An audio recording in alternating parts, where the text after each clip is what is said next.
In this video, I will show you how to fix and resolve Microsoft lagging problem.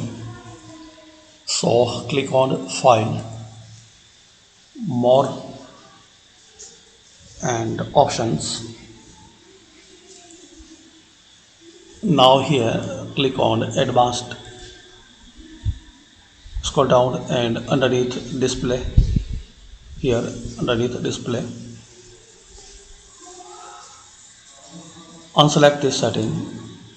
Update document content while dragging. So unselect it and also unselect.